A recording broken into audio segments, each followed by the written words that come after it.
Bonjour, mes amis. Welcome back. I'm Christina, the manager at the Pacific Beach Library. Thank you for joining me for day 48 of our read-along together of The Count of Monte Cristo by Alexandre Dumas. Today, I was reading back over what we read yesterday so I could write my notes, since I can no longer flip back through the physical edition that I hold, since this is an abridged version. It's not quite what we've been reading. And in the course of reading back in the online edition of what we read yesterday, I skipped a little bit ahead to today, and I warn you now, we're going to read 3 chapters. They are not that long, but they are it's going to be almost painfully tempting to keep reading, because there's amazing cliffhangers that we're going to end with today, and they lead into tomorrow, and they lead into the next day, and it's such a great reading week. Oh my goodness.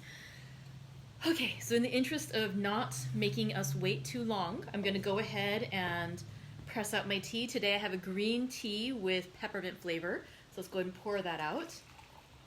In retrospect, I maybe didn't need caffeine today. I should probably just have herbal teas for the rest of the week. I'll try to remember not to do more caffeine, because this week is so exciting. There really is so much good stuff happening. That's nice. It's just a simple green tea with that little extra aroma of the peppermint on there. That's a really nice one. Simple but good. All right. So let's talk a little bit about yesterday's readings. Yesterday we read 3 chapters, chapters 84 through 86. Chapter 84 was entitled Beauchamp.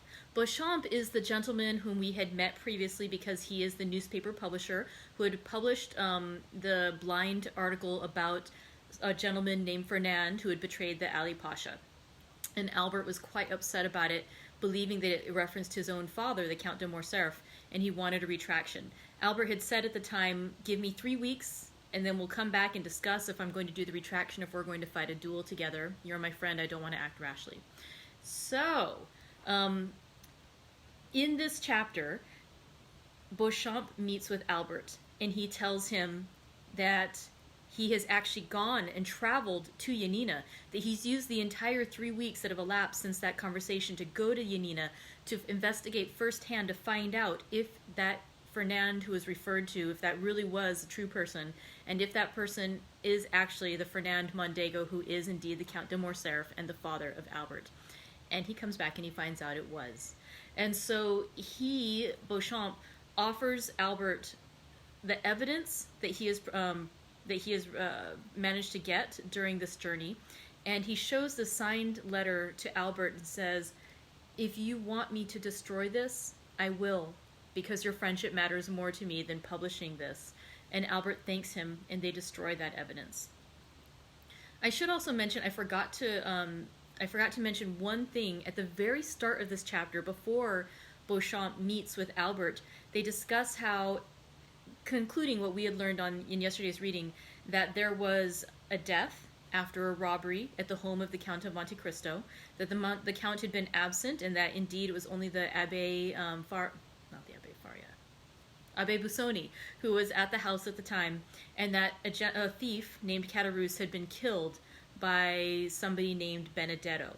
So the authorities are looking for somebody named Benedetto, and in fact, Villefort, the Procureur du Roi, he is involved in this search for Benedetto. And so we'll get more about that too, but I just want to be sure to throw that in there. All right, so after Beauchamp tells Albert that, he's destroyed this evidence, Albert's still feeling kind of down, and so they say, let's go visit your friend, the Count of Monte Cristo. And Albert's like, oh, absolutely, I would love to visit him. So they go, and in the chapter called The Journey, they visit the Count of Monte Cristo, and the Count of Monte Cristo is quite busy. He's been working on, even though he keeps saying that he is not a champion for or a sponsor for Andrea Cavalcanti, he has been enlisted by Monsieur Danglars to write to the Major Cavalcanti, Andrea's father, to get the documentation that will be necessary for Andrea's marriage to Eugenie Danglars. And again, he keeps saying to Beauchamp and to Albert and to Danglars repeatedly, I don't really know this guy very well. I don't know what happened to him in like the 10 years he was missing from his father. I've heard things that are good about him, but I don't really know. And so he keeps trying to distance himself at the same time that he is introducing him into society. So while the Count of Monte Cristo is going through all these papers, he's also feeling like he's saying that he feels put upon because the Baron Danglars and Monsieur de Villefort keep trying to find who, like this Benedetto, because there was this crime at the house, and they're sending people by, like suspects basically, for the Count to look at, to just, or see if he recognizes them or anything like that. And so the Count of Monte Cristo says, I can't take it anymore. I need to get out of the city. I would like to go travel to Normandy. And in fact, Albert, you look kind of stressed out too. Would you like to come with me? And Albert de Morcerf says, yes, that would be lovely. So the two of them take a journey. They travel. There's a lot of details about how they take the horses, and they take the horses in little relays. And so they manage to make this trip in, I believe, 8 hours versus it usually would take 15. It's wonderful. And the Count of Monte Cristo can do anything, pretty much. They're enjoying their trip. On the 3rd day of that vacation in Normandy, Albert receives a summons from Beauchamp. And basically, Albert reads the summons and then says to the Count of Monte Cristo, I have to go back. I'm going to leave you something to read, and after I leave, you can look at it. But you'll understand why I have to go immediately. And so the chapter ends with the Count reading the note that Albert had left, and what it was a clipping from a different newspaper, a rival newspaper to Beauchamp's, in which it stated that previously in Beauchamp's paper there had been a notice printed about a gentleman named Fernand who betrayed the Ali Pasha and Yanina. We can now state that Fernand is the gentleman who now presents himself as the Count of Morcerf. So it does positively identify that gossipy piece in the newspaper as being about Albert's father. So that's why Albert's very upset, and he rushes back to town. Chapter 86 is entitled The Trial, and in that one, Albert meets with Beauchamp, and Beauchamp tells him, I saw this in the newspaper. I tried to confirm with my friend who works at that rival newspaper, and he said he'd been presented this information and told if he didn't publish it, somebody else would, so he did. And he's like, and the thing I couldn't tell you, because I sent off the letter, is that after I mailed off that letter to you, the one over at the home of the Count of Monte Cristo in Normandy, this is what happened next.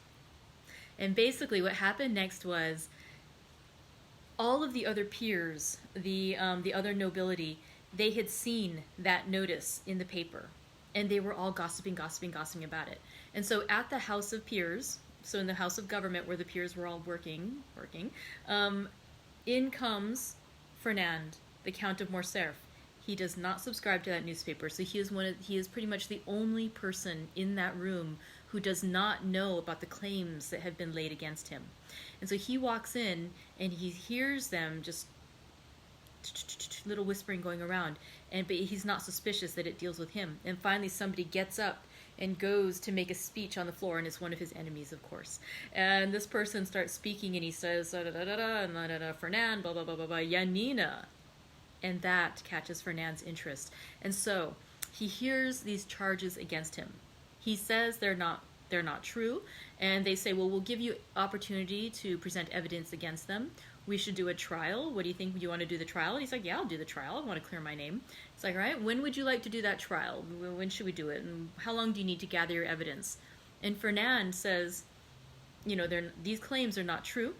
I can do the trial tonight. And that's how confident he was about being able to refute the claims. So they resume session at 8 p.m. When they come in, Fernand basically states, I was working in the military. I was serving in the area in the Mediterranean, and I was working with the Ali Pasha. I was his trusted confidant. When he was, before he was killed, he entrusted his most favored wife and their daughter to my care. I was not a betrayer. I was a trusted confidant. And Beauchamp says, because he was as a journalist there in the room, he said that you could feel that people were believing Fernand, that he seemed very forthright, very honest, very convincing. The president of the chamber, however, received a letter from somebody saying, I am a witness. I was there when it happened, and I have evidence to tell. When the president announces this, Fernand pales, and in walks a veiled woman. And what's revealed is that woman is Aide, who we know is the slave of the Count of Monte Cristo and the daughter of the Ali Pasha. So she reveals that she was there, that she saw Fernand there, that he is the one who killed, he brandished the ring of her father, and that he killed the the gentleman who was going to set the whole thing on flames if they, if the pardon was not given, and that basically he was the betrayer. And on top of that, that even though he claimed that he was entrusted with caring for the wife and daughter, he had indeed sold them into slavery. And then she presents paperwork to prove this. And still Fernand tries to say this can't be true. And then she has a very impassioned speech where she says, like, I recognize you from the moment, like, when they killed my father, and my mother said, look at this man who betrayed all of us, and look at his injured hand, you will always recognize him by the wound. And as he hears this, Fernand, like, tucks his hand inside and to hide his hand, and there's no denying it. There's just no denying the claims against him. And so when the president of the House of Peers asks him if he would like to refute the claims any further, Fernand can't even speak. He tears open his coat and he runs from the room, and the House of Peers convicts Fernand of the charges against him. So that's where chapter 86 ended. So Fernand has now been disgraced, but do you think that's enough revenge for the Count of Monte Cristo? No, of course it's not. Let's go in and see what happens next. Today we're going to read 3 chapters, chapters 87, 88, and 89. They're so good. Okay, let's go in and get started because they're amazing. Chapter 87, The Challenge. Then, continued Beauchamp, I took advantage of the silence and the darkness to leave the house without being seen. The usher who had introduced me was waiting for me at the door, and he conducted me through the corridors to a private entrance opening into the Rue de Vaugirard. I left with mingled feelings of sorrow and delight. Excuse me, Albert. Sorrow on your account, and delight with that noble girl thus pursuing paternal vengeance. Yes, Albert, from whatever source the blow may have proceeded, it may be from an enemy, but that enemy is only the agent of Providence. Albert held his head between his hands. He raised his face, red with shame and bathed in tears, and seizing Beauchamp's arm, "My friend," said he, "my life is ended. I cannot calmly say with you, Providence has struck the blow, but I must discover who pursues me with this hatred, and when I have found him, I shall kill him, or he will kill me. I rely on your friendship to assist me, Beauchamp, if contempt has not banished it from your heart." "Contempt, my friend? How does this misfortune affect you?" "No, happily that unjust prejudice is forgotten which made the son responsible for the father's actions. Review your life, Albert. Although it is only just beginning, did a lovely summer's day ever dawn with greater purity than has marked the commencement of your career? No, Albert, take my advice. You are young and rich. Leave Paris. All is soon forgotten in this great Babylon of excitement and changing tastes. You will return after 3 or 4 years with a Russian princess for a bride, and no one will think more of what occurred yesterday than if it had happened 16 years ago. Thank you, my dear Beauchamp. Thank you for the excellent feeling which prompts your advice. But it cannot be. I have told you my wish, or rather my determination. You understand that, interested as I am in this affair, I cannot see it in the same light as you do. What appears to you to emanate from a celestial source appears to me to have no share in this affair, and happily so, for instead of the invisible, impalpable agent of celestial rewards and punishments, I shall find one both palpable and visible, on whom I shall revenge myself, I assure you, for all I have suffered during the last month. Now, I repeat, Beauchamp, I wish to return to human and material existence, and if you are still the friend you profess to be, help me to discover the hand that struck the blow." "Be it so," said Beauchamp. "If you must have me descend to earth, I submit. And if you will seek your enemy, I will assist you, and I will engage to find him, my honor being almost as deeply interested as yours." "Well, then, you understand, Beauchamp, that we begin our search immediately. Each moment's delay is an eternity for me. The calumniator is not yet punished, and he may hope that he will not be. But on my honor, if he thinks so, he deceives himself." "Well, listen, Morcerf." "Ah, Beauchamp, I see you know something already. You will restore me to life. I do not say there is any truth in what I am going to tell you, but it is at least a ray of light in a dark night. By following it, we may, perhaps, discover something more certain. Tell me, satisfy my impatience. Well, I will tell you what I did not like to mention on my return from Yanina. Say on. I went, of course, to the chief banker of the town to make inquiries. At the first word, before I had even mentioned your father's name, "Ah," said he, "I guess what brings you here." How and why? Because a fortnight since I was questioned on the same subject. By whom? By a banker of Paris, my correspondent. Whose name is? Danglars. He, cried Albert. Yes, it is indeed he who has so long pursued my father with jealous hatred.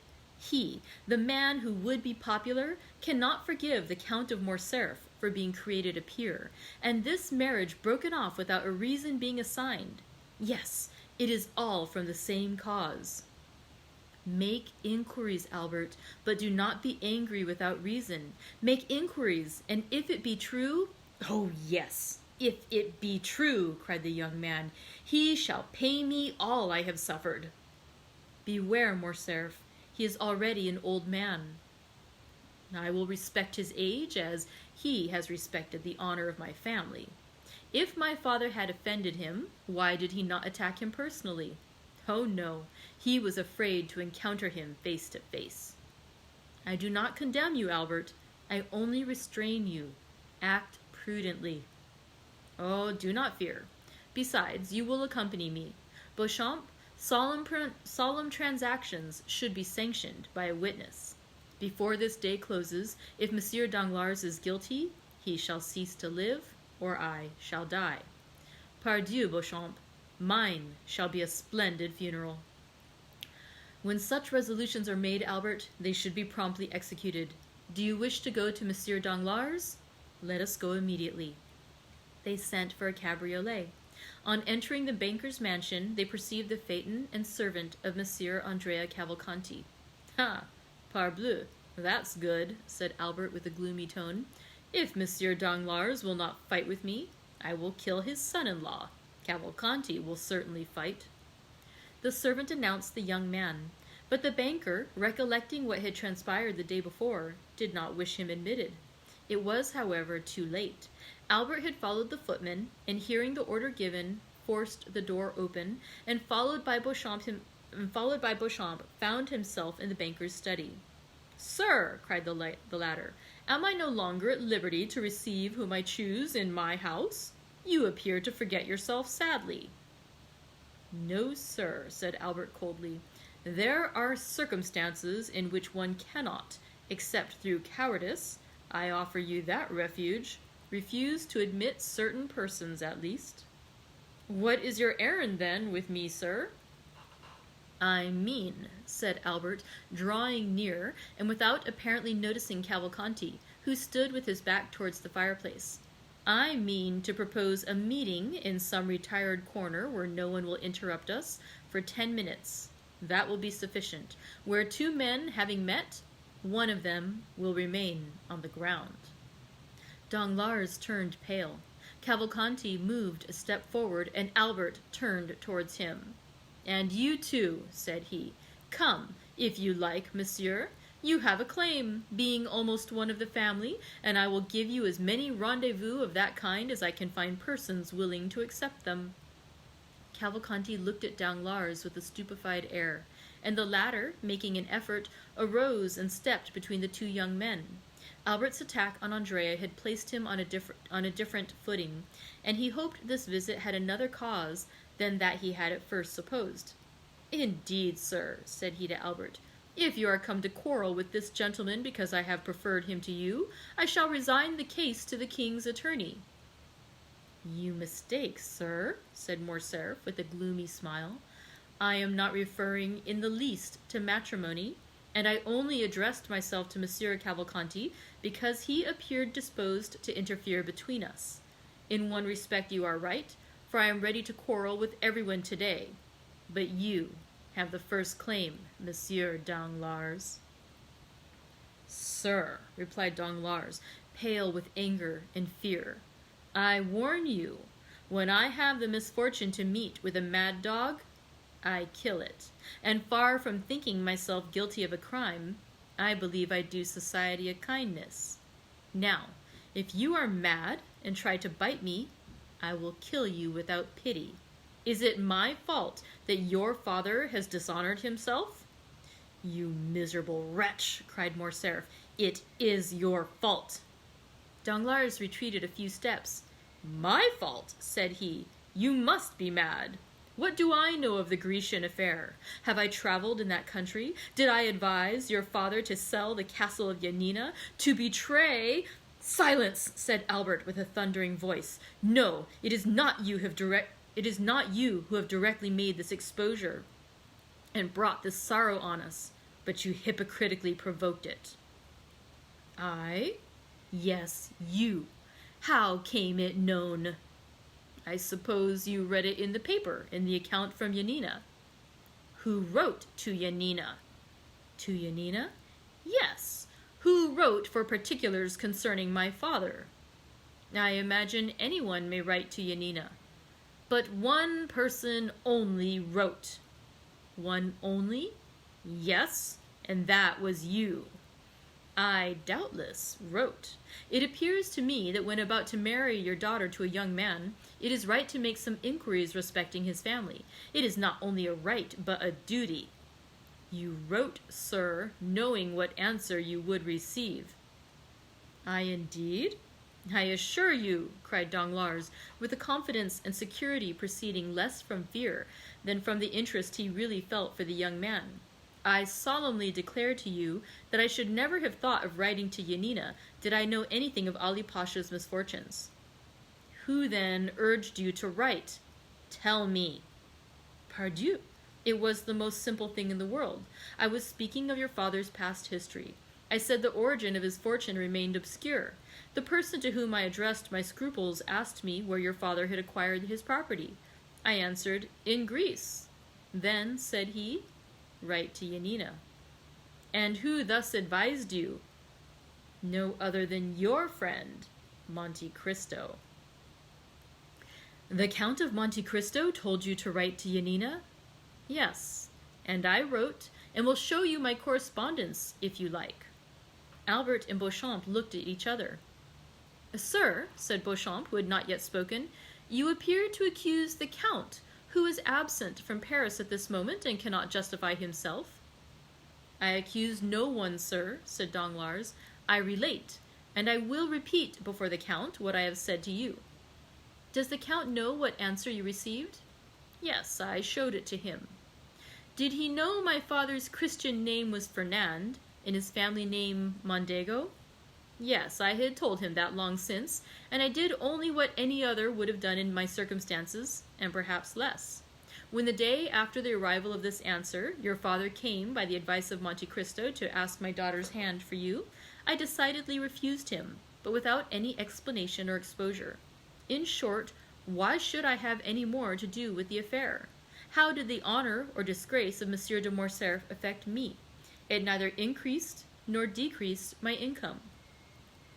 Albert felt the blood mounting to his brow. There was no doubt upon the subject.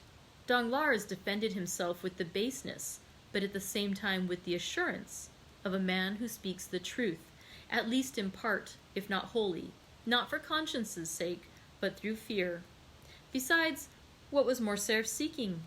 It was not whether Danglars or Monte Cristo was more or less guilty. It was a man who would answer for the offense, whether trifling or serious. It was a man who would fight, and it was evident Danglars would not fight. In addition to this, everything forgotten or unperceived before presented itself now to his recollection. Monte Cristo knew everything, as he had bought the daughter of Ali Pasha, and knowing everything, he had advised Danglars to write to Yanina. The answer known, he had yielded to Albert's wish to be introduced to Haydée, and allowed the conversation to turn on the death of Ali, and had not opposed Haydée's recital, but having doubtless warned the young girl, in the few Romaic words he spoke to her, not to implicate Morcerf's father. Besides, had he not begged of Morcerf not to mention his father's name before Haydée? Lastly, he had taken Albert to Normandy when he knew the final blow was near. There could be no doubt that all had been calculated and previously arranged. Monte Cristo, then, was in league with his father's enemies. Albert took Beauchamp aside and communicated these ideas to him.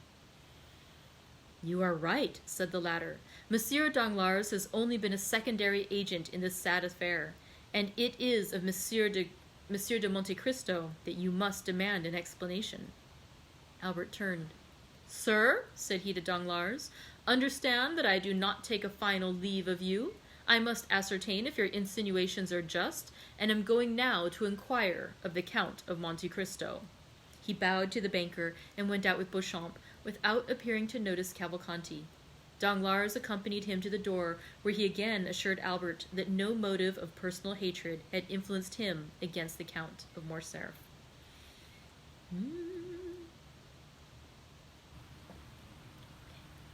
Now chapter 88, the insult. At the banker's door, Beauchamp stopped Morcerf. "Listen," said he. "Just now I told you it was of Monsieur de Monte Cristo that you must demand an explanation." "Yes, and we are going to his house."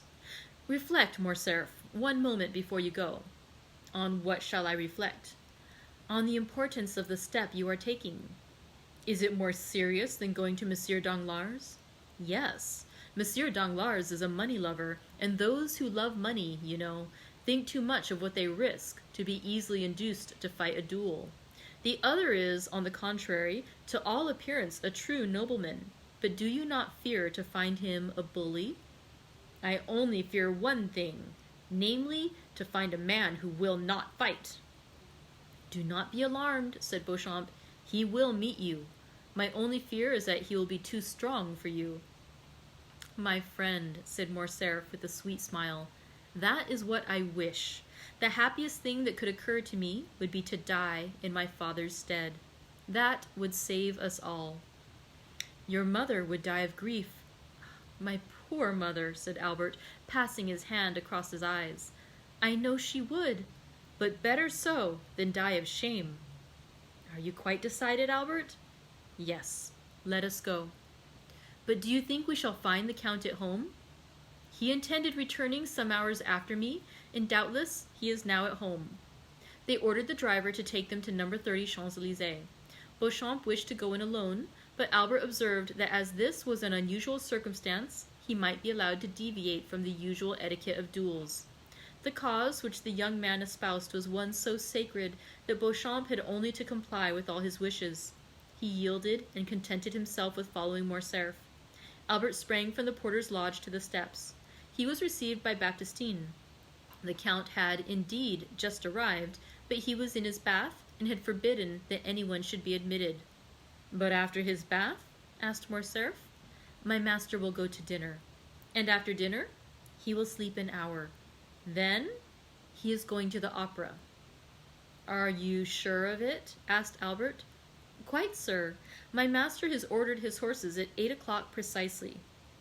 "Very good," replied Albert. "And that is all I wish to know." Then turning toward Beauchamp, "If you have anything to attend to, Beauchamp, do it directly. If you have any appointment for this evening, defer it till tomorrow. I depend on you to accompany me to the opera, and if you can, bring Chateau Renaud with you." Beauchamp availed himself of Albert's permission and left him, promising to call for him at 8:15.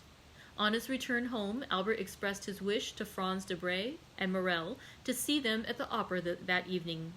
Then he went to see his mother, who since the events of the day before had refused to see anyone and had kept to her room.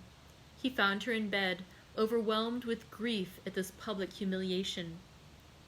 The sight of Albert produced the effect which might naturally be expected on Mercédès. She pressed her son's hand and sobbed aloud, but her tears relieved her. Albert stood one moment speechless by the side of his mother's bed. It was evident from his pale face and knit brows that his resolution to revenge himself was growing weaker. "My dear mother," said he, "do you know if Monsieur de Morcerf has any enemy?" Mercédès started. She noticed that the young man did not say, "My father." "My son," she said, "persons in the Count's situation have many secret enemies. Those who are known are not the most dangerous. I know it and appeal, I know it and appeal to your penetration. You are of so superior a mind, nothing escapes you. Why do you say so? Because, for instance, you noticed on the evening of the ball we gave that Monsieur de Monte Cristo would eat nothing in our house. Mercédès raised herself on her feverish arm. Monsieur de Monte Cristo, she exclaimed, and how is he connected with the question you asked me? You know, mother, Monsieur de Monte Cristo is almost an Oriental, and it is customary with the Orientals to secure a full liberty for revenge by not eating or drinking in the houses of their enemies.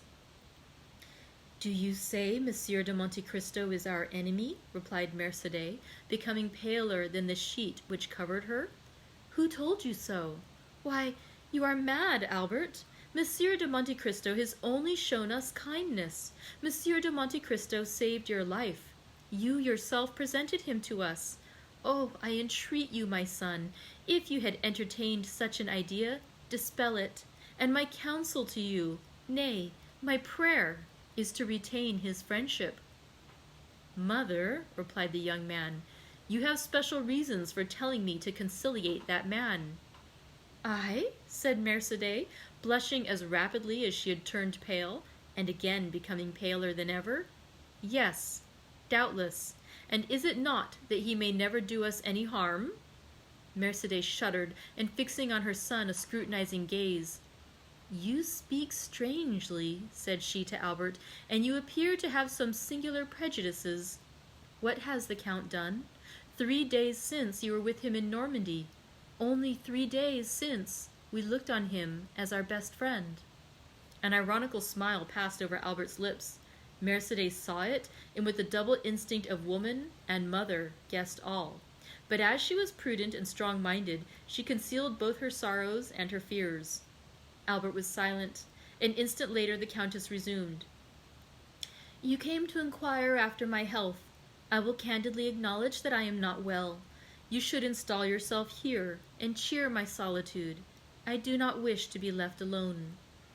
Mother, said the young man, you know how gladly I would obey your wish, but an urgent and important affair obliges me to leave you for the whole evening. Well, replied Mercédès, sighing, go, Albert, I will not make you a slave to your filial piety. Albert pretended he did not hear, bowed to his mother, and quitted her. Scarcely had he shut her door when Mercédès called a confidential servant and ordered him to follow Albert wherever he should go that evening, and to come and tell her immediately what he observed. Then she rang for her lady's maid, and, weak as she was, she dressed, in order to be ready for whatever might happen. The footman's mission was an easy one. Albert went to his room and dressed with unusual care. At 10 minutes to 8, Beauchamp arrived. He had seen Chateau Renaud, who had promised to be in the orchestra before the curtain was raised. Both got into Albert's coupé, and as the young man had no reason to conceal where he was going, he called aloud, "To the opera!" In his impatience, he arrived before the beginning of the performance.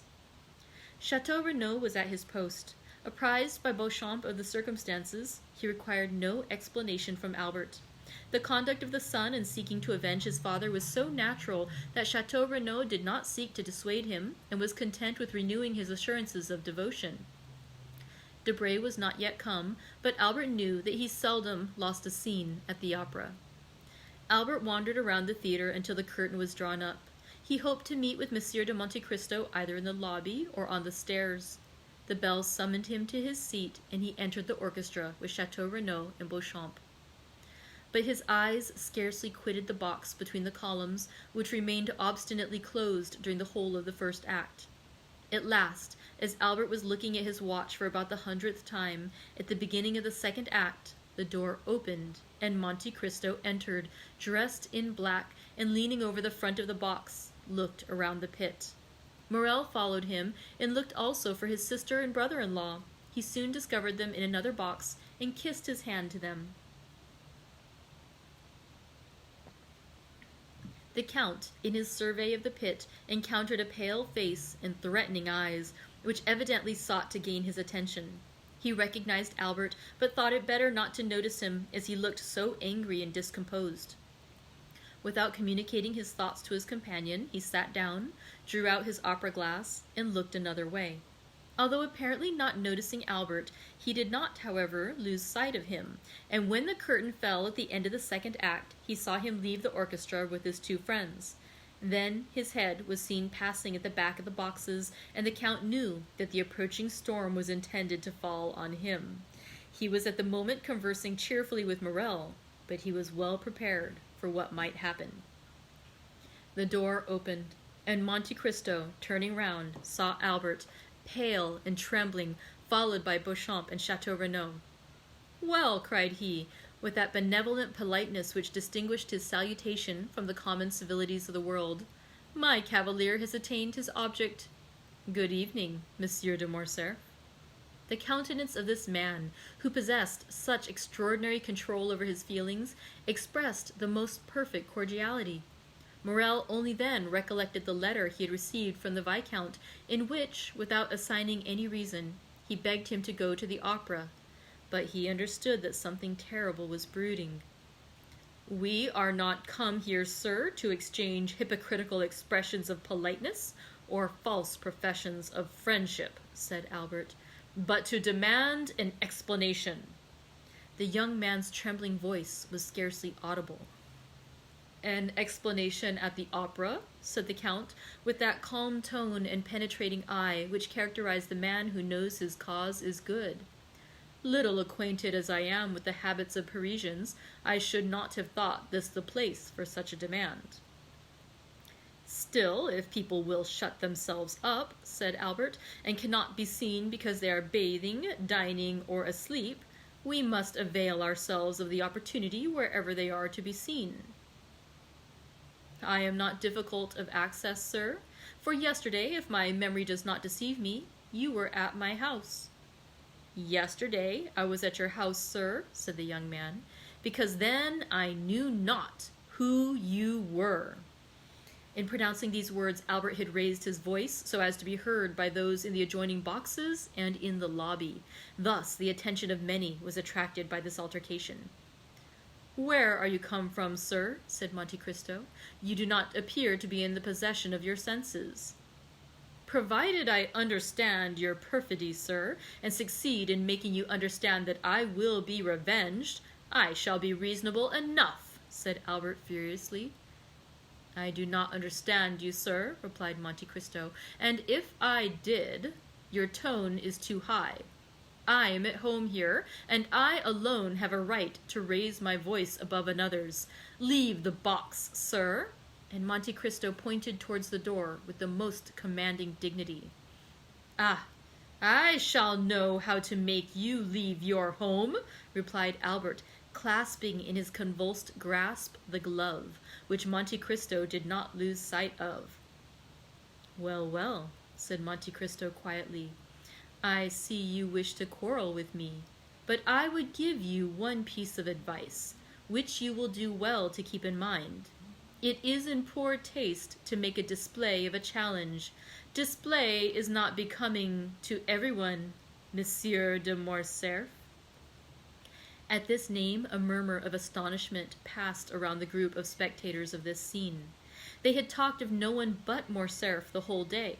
Albert understood the allusion in a moment and was about to throw his glove at the Count when Morel seized his hand, while Beauchamp and Chateau Renaud, fearing the scene would surpass the limits of a challenge, held him back.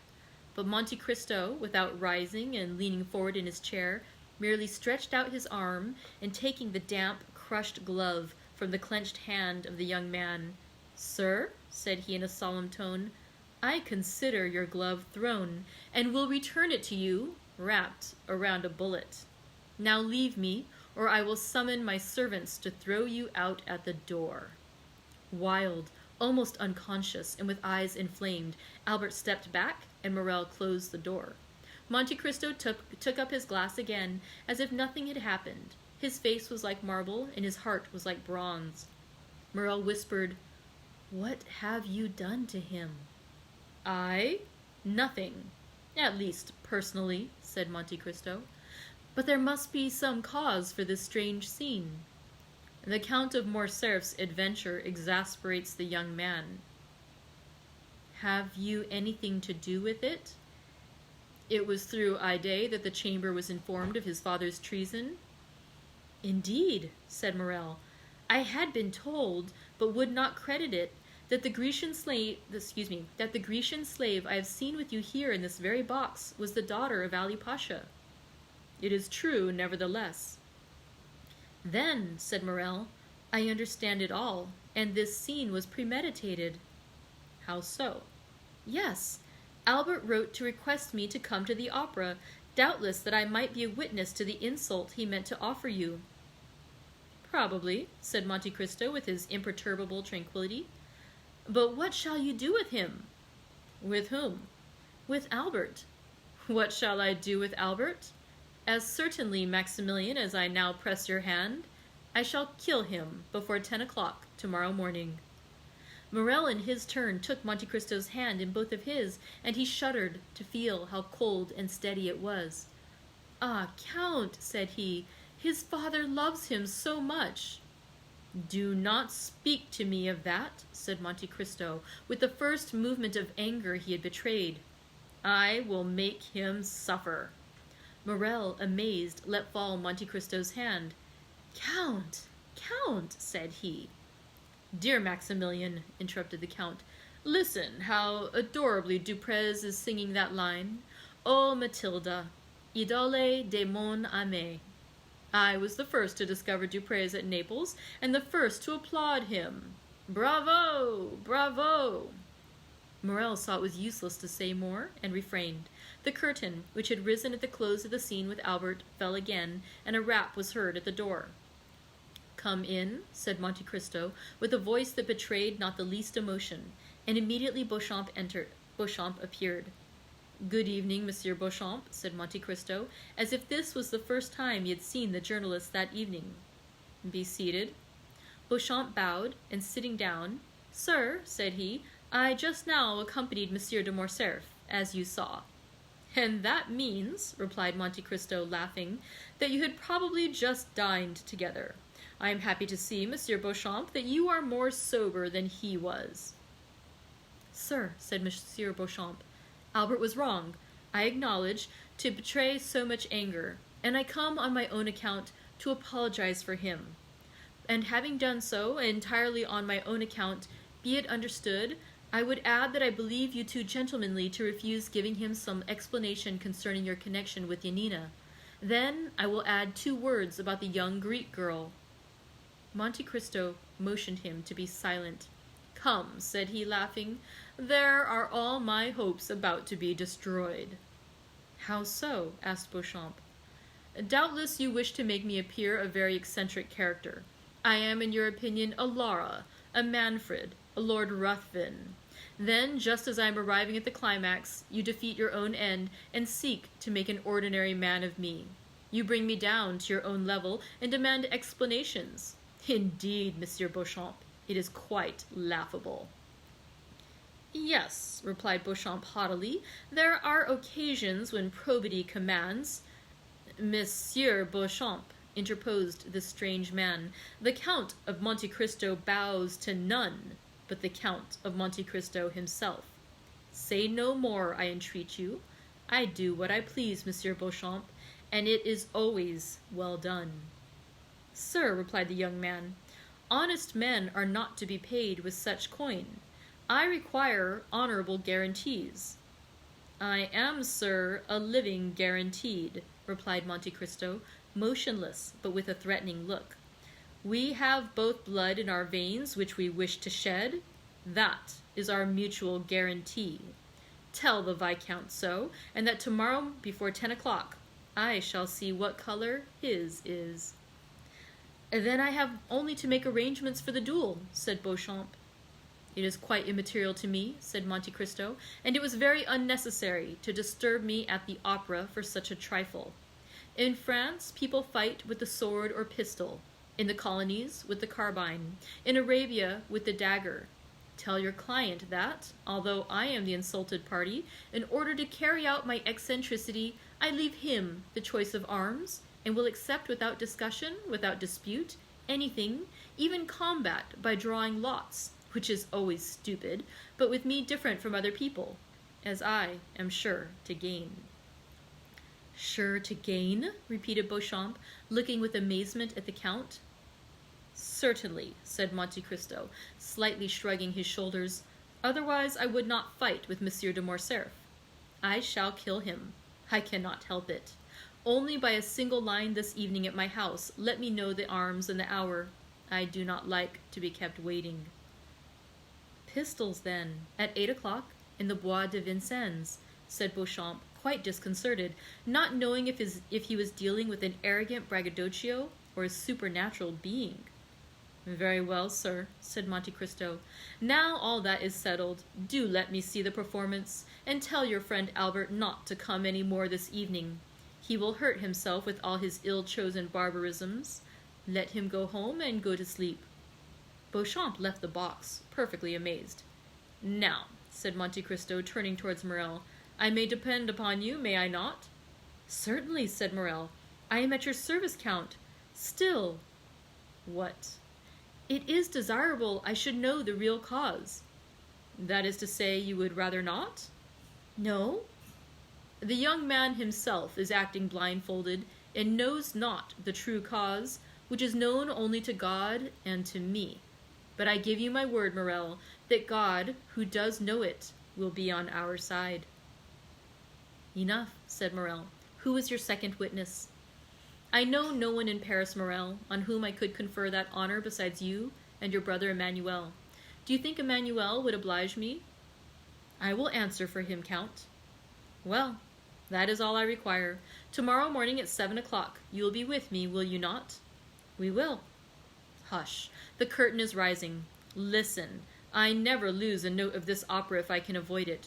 The music of William Tell is so sweet. And now, chapter 89, The Night.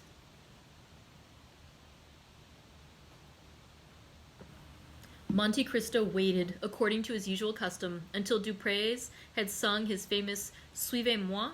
Then he rose and went out. Morrel took leave of him at the door, renewing his promise to be with him the next morning at 7 o'clock and to bring Emmanuel. Then he stepped into his coupé, calm and smiling, and was at home in 5 minutes. No one who knew the Count could mistake his expression when on entering he said, Ali, bring me my pistols with the ivory cross. Ali brought the box to his master, who examined the weapons with a solicitude very natural to a man who is about to entrust his life to a little powder and shot. These were pistols of an especial pattern, which Monte Cristo had had made for target practice in his own room.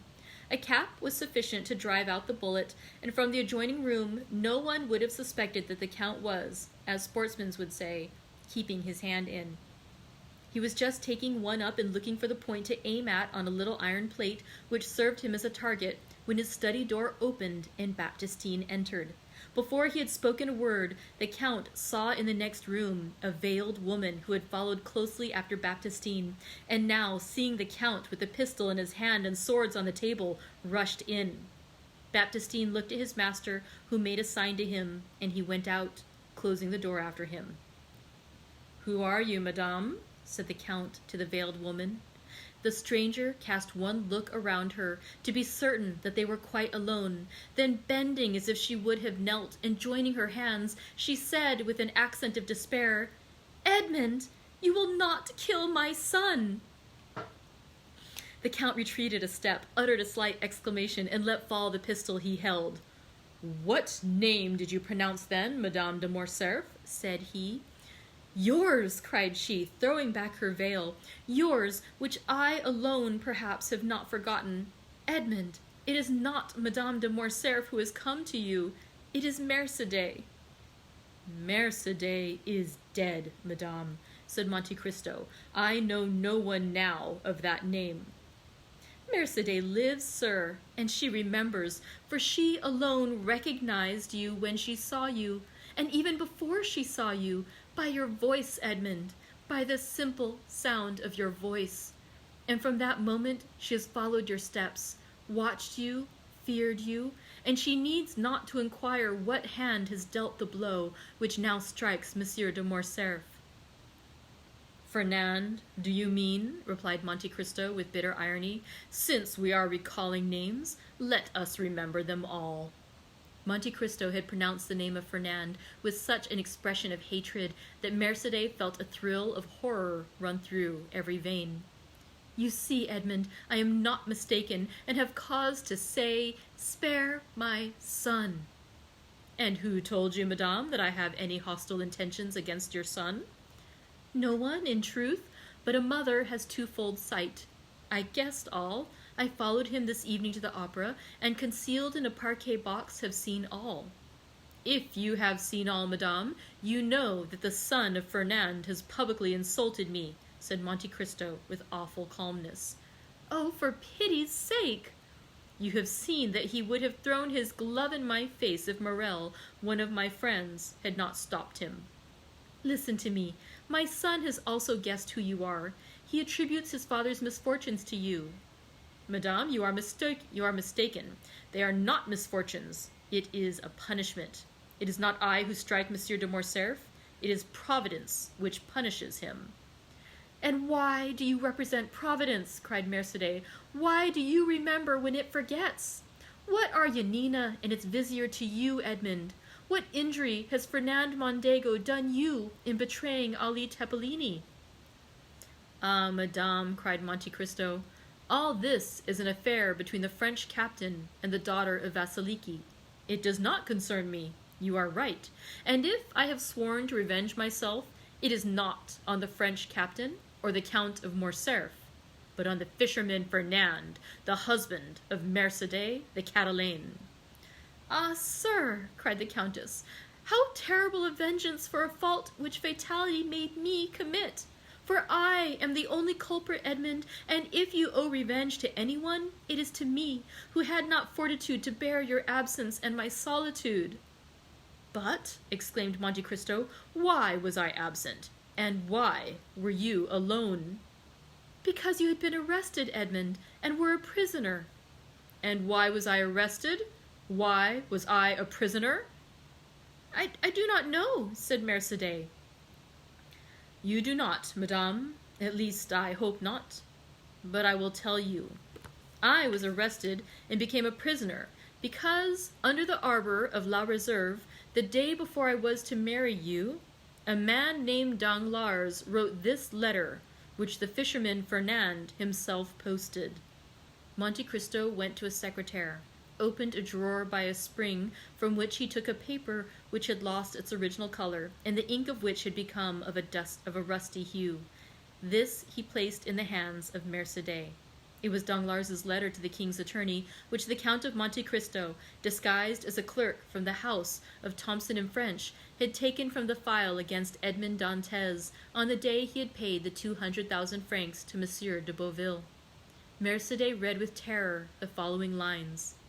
The king's attorney is informed by a friend to the throne and religion that one Edmond Dantès, second in command on board the Pharaon, this day arrived from Smyrna after having touched at Naples and Porto Ferrajo, is the bearer of a letter from Murat to the usurper, and of another letter from the usurper to the Bonapartist Club in Paris. Ample corroboration of this statement may be obtained by arresting the above-mentioned Edmond Dantès, who either carries the letter for Paris about with him or has it at his father's abode. Should it not be found in possession of either father or son, then it will assuredly be discovered in the cabin belonging to the said Dantès on board the Pharaon. How dreadful, said Mercédès, passing her hand across her brow, moist with perspiration. And that letter... I bought it for 200,000 francs, madame, said Monte Cristo. But that is a trifle, since it enables me to justify myself to you. And the result of that letter? You well know, madame, was my arrest. But you do not know how long that arrest lasted. You do not know that I remained for 14 years within a quarter of a league of you in a dungeon in the Château d'If. You do not know that every day of those 14 years I renewed the vow of vengeance which I had made the first day. And yet I was not aware that you had married Fernand, my calumniator, and that my father had died of hunger. Can it be? cried Mercédès, shuddering. That is what I heard on leaving my prison 14 years after I had entered it, and that is why, on account of the living Mercédès and my deceased father, I have sworn to revenge myself on Fernand, and I have revenged myself. And you are sure the unhappy Fernand did that? I am satisfied, madame, that he did what I have told you. Besides, that is not much more odious than that a Frenchman by adoption should pass over to the English, that a Spaniard by birth should have fought against the Spaniards, that a stipendiary of Ali should have betrayed and murdered Ali. Compared with such things, what is the letter you have just read? A lover's deception, which the woman who has married that man ought certainly to forgive, but not so the lover who was to have married her. Well, the French did not avenge themselves on this traitor. The Spaniards did not shoot the traitor. Ali in his tomb left the traitor unpunished. But I, betrayed, sacrificed, buried, have risen from my tomb by the grace of God to punish that man. He sends me for that purpose, and here I am. The poor woman's head and arms fell, her legs bent under her, and she fell on her knees. Forgive, Edmund. Forgive, for my sake, who love you still. The dignity of the wife checked the fervor of the lover and the mother. Her forehead almost touched the carpet when the Count sprang forward and raised her. Then, seated on a chair, she looked at the manly countenance of Monte Cristo, on whom grief and hatred still impressed a threatening expression. Not crush that accursed race, murmured he, abandon my purpose at the moment of its accomplishment? Impossible, madame, impossible. Edmund, said the poor mother, who tried every means, when I call you Edmund, why do you not call me Mercédès? Mercédès, repeated Monte Cristo. Mercédès. Well, yes, you are right. That name has still its charms, and this is the first time for a long period that I have pronounced it so distinctly. Oh, Mercédès, I have uttered your name with the sigh of melancholy, with the groan of sorrow, with the last effort of despair. I have uttered it when frozen with cold, crouched on the straw in my dungeon. I have uttered it consumed with heat, rolling on the stone floor of my prison. Mercédès, I must revenge myself, for I suffered 14 years. 14 years I wept, I cursed. Now I tell you, Mercédès, I must revenge myself. The Count, fearing to yield to the entreaties of her he had so ardently loved, called his sufferings to the assistance of his hatred. Revenge yourself then, Edmund, cried the poor mother, but let your vengeance fall on the culprits, on him, on me, but not on my son. It is written in the good book, said Monte Cristo, that the sins of the fathers shall fall upon their children to the 3rd and 4th generation. Since God himself dictated these words to his prophet, why should I seek to make myself better than God? Edmund, cried Mercédès, with her arms extended towards the Count, since I first knew you, I have adored your name, have respected your memory. Edmund, my friend, do not compel me to tarnish that noble and pure image reflected incessantly on the mirror of my heart. Edmund, if you knew all the prayers I have addressed to God for you while I thought you were living, and since I have thought you must be dead. Yes, dead, alas! I imagined your dead body buried at the foot of some gloomy tower, or cast to the bottom of a pit by hateful jailers, and I wept. What could I do for you, Edmund, besides pray and weep? Listen, for 10 years I dreamed each night the same dream. I had been told that you had endeavored to escape, that you had taken the place of another prisoner, that you had slipped into the winding sheet of a dead body, that you had been thrown alive from the top of the Chateau d'If, and that the cry you uttered as you dashed upon the rocks first revealed to your jailers that they were your murderers. Well, Edmund, I swear to you, by the head of that son for whom I entreat your pity, Edmund, for 10 years I saw every night every detail of that frightful tragedy, and for 10 years I heard every night the cry which awoke me, shuddering and cold. And I too, Edmund, oh, believe me, guilty as I was, Oh yes, I too have suffered much. Have you known what it is to have your father starve to death in your absence? Cried Monte Cristo, thrusting his hands into his hair. Have you seen the woman you loved giving her hand to your rival while you were perishing at the bottom of a dungeon? No, interrupted Mercédès, but I have seen him whom I loved on the point of murdering my son. Mercédès uttered these words with such deep anguish, with an accent of such intense despair, that Monte Cristo could not restrain a sob. The lion was daunted. The avenger was conquered. What do you ask of me? Said he. Your son's life? Well, he shall live. Mercédès uttered a cry which made the tears start from Monte Cristo's eyes. But these tears disappeared almost instantaneously, for doubtless God had sent some angel to collect them. Far more precious were they in his eyes than the richest pearls of Guzarat and Ophir. Oh, said she, seizing the Count's hand and raising it to her lips. Oh, thank you, Edmund. Now you are exactly what I dreamt you were, the man I always loved. Oh, now I may say so. So much the better, replied Monte Cristo, as that poor Edmund will not have long to be loved by you.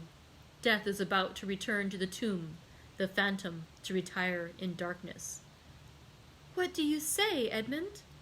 I say, since you command me, Mercédès, I must die. Die?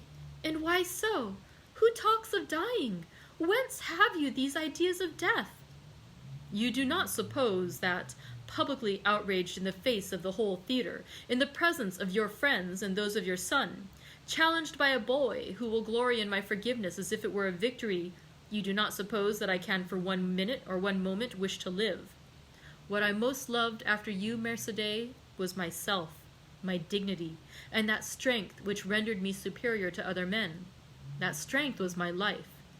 With 1 word you have crushed it, and I die. But the duel will not take place, Edmund, since you forgive. It will take place, said Monte Cristo in a most solemn tone, but instead of your son's blood to stain the ground, mine will flow.